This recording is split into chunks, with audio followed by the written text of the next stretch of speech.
Bonjour, Martin Séguin pour Parlons Bois. Petit gabarit aujourd'hui pour le banti, un gabarit pour couper en angle ou encore, si vous préférez, couper croche.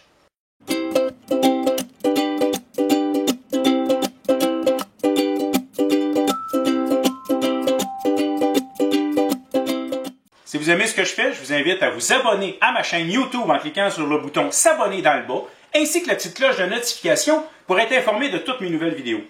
En étant abonné, ça va vous permettre de facilement consulter mes anciennes vidéos. Je vous invite également à vous abonner à ma page Facebook Parlons Bois, à mon compte Instagram Parlons Bois, ainsi qu'au groupe d'entraide Parlons Bois sur Facebook, qui vous permet de montrer ce que vous avez fait, d'aider les autres et de vous faire aider.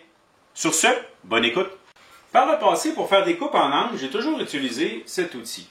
Ça va assez bien, mais ça là, c'est un peu sa limite sur la longueur de la planche. J'ai vu passer sur le groupe Parlons Bois quelqu'un qui a montré son gabarit, Frank, pour ne pas le nommer, j'ai beaucoup aimé son gabarit. Je l'avais pris en note l'année dernière en disant peut-être que ce serait utile. Puis dernièrement, en voyant passer une pub de Rockler, j'ai vu leur gabarit. Je l'ai beaucoup aimé et j'ai surtout trouvé quand même assez facile à réaliser, mais surtout que j'avais tout ce qu'il me fallait pour le faire. On est en période de COVID, hein? Un petit peu moins de disponibilité pour acheter et avoir tout ce qu'on veut en atelier.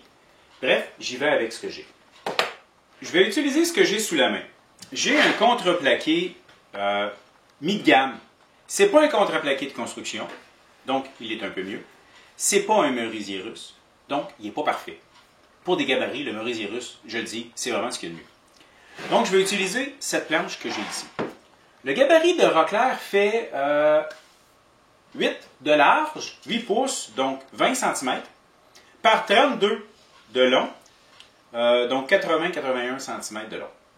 Je me suis dit, je peux peut-être faire mieux. Bon, j'ai plus grand un peu, et j'ai surtout regardé l'endroit où je vais l'entreposer.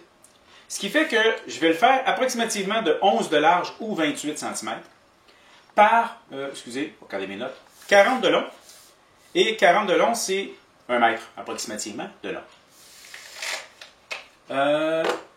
Ça, c'est la planche de base. Donc, elle, je vais la tailler tout de suite aux dimensions que j'ai besoin. Je vais avoir une autre planche qui va se promener dessus. J'ai trouvé du merisier russe. Et une des raisons que je veux absolument avoir autre chose que du bois franc pour le dessus, donc soit du MDF ou un merisier russe, mettons, c'est que si je prends une planche de bois franc, je vais, là, je vous l'exagère, je vais faire un trou à grandeur de la planche, en plein centre. Et ça, ça va avoir à peu près juste ça de large. Si je prends du bois franc, il y a des chances qu'il y ait des courbes à l'intérieur et que ça ne glisse pas aussi bien que je voudrais. En utilisant un matériau plus stable, MDF, merisier russe, je suis sûr que le bois ne se mettra pas à se recoller par fermer la traque.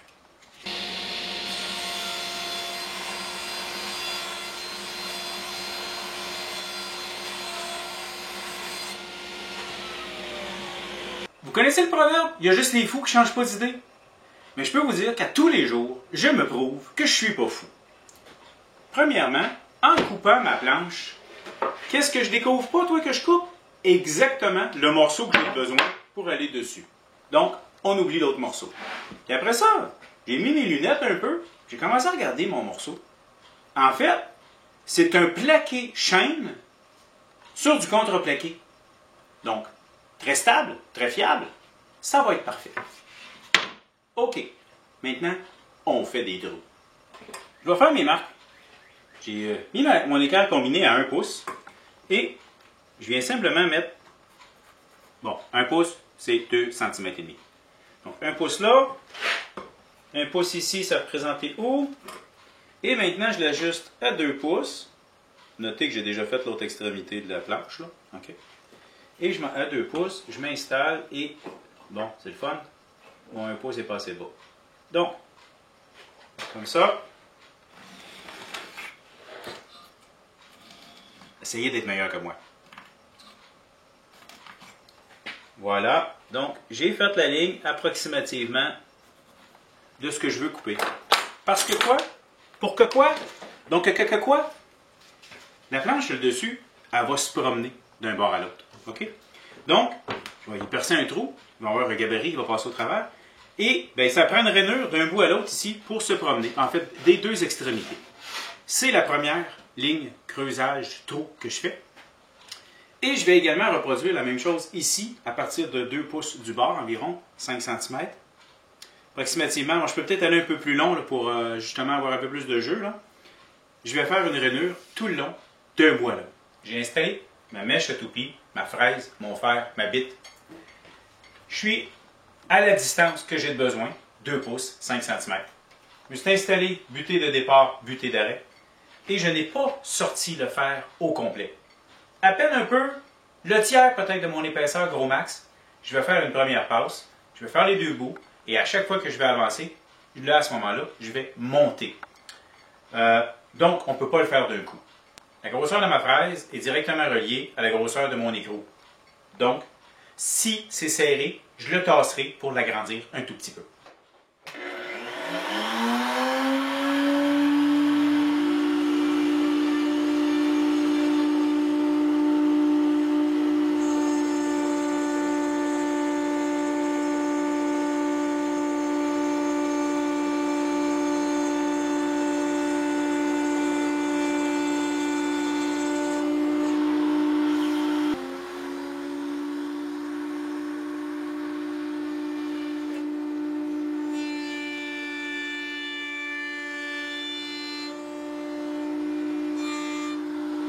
Maintenant, il faut que je permette à mon écrou de circuler dedans, mais surtout de ne pas dépasser en dessous. J'ai donc mis un autre fer, plus gros, du moins plus gros que la largeur de ceci, dans le but, justement, de faire un espace pour que ça rentre. Plus haut que l'épaisseur de ce que l'écrou a besoin. Quand même, j'ai du matériel, on va en profiter. Et j'ai rien changé de ma configuration. Parce que je dois commencer au même endroit, finir au même endroit. Donc, j'étais mieux de finaliser ça tout de suite et de simplement changer le fer plutôt que de compléter mes autres morceaux. J'ai choisi qu'est-ce qui était pour être mon dessous et on fait exactement la même chose que tantôt. Quand on change la fraise, il faut toujours enlever l'interrupteur. Donc, petite sécurité.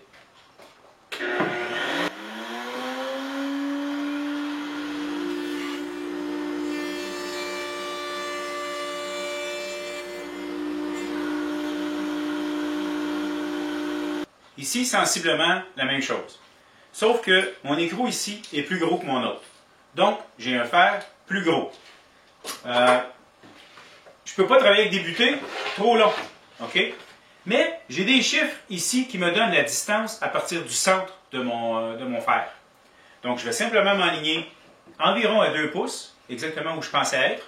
Et c'est là que je vais descendre et utiliser la même technique que tantôt.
Maintenant, je n'ai pas bougé mon guide, j'ai juste mis la fraise plus grosse, celle pour faire le dessous. Je choisis mon dessous et je refais la même chose que tantôt.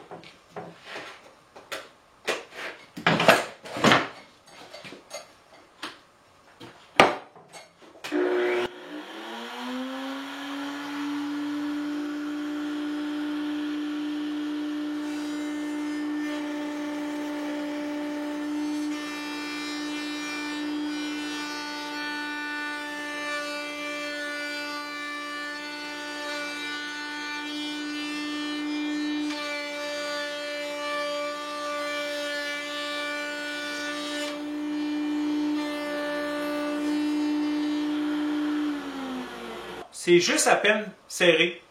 J'ai reculé lui d'1 millimètre et je refais une passe des deux côtés.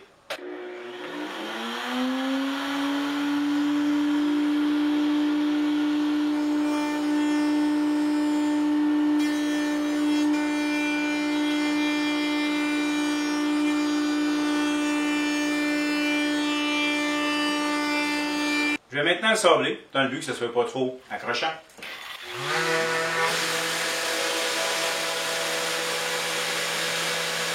Tout monté, on va maintenant l'essayer. Je peux vous dire que j'avais fait une erreur que j'ai été obligé de corriger. La rainure ici dans le centre doit être de la grandeur en fait d'un coin à l'autre. Sinon, vous ne pourrez pas réussir à faire des coupes avec un gros angle. Moi, je ne suis pas encore parfait, là, je vais le repeaufiner.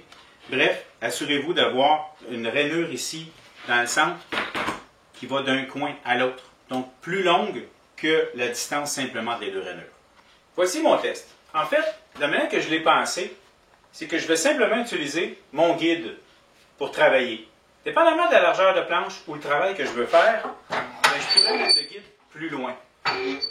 Dans ceux qui sont normalement vendus, donc le Rockler, en fait, c'est que voilà. Il fonctionne avec un bidule à l'intérieur de la rainure ici, pour lui garder toujours la même distance. Bon, ça fait en sorte qu'on est parfaitement toujours à la même distance ici, mais je ne sais pas si ça me limiterait pour mes coupes. J'ai voté de simplement m'accoter sur le guide et de voir. On fait un test, c'est sûr que ça va fonctionner, je l'espère. Mais au niveau avec le temps, peut-être que ça me donnera des possibilités supérieures ou inférieures et je devrais peut-être me mettre une baguette.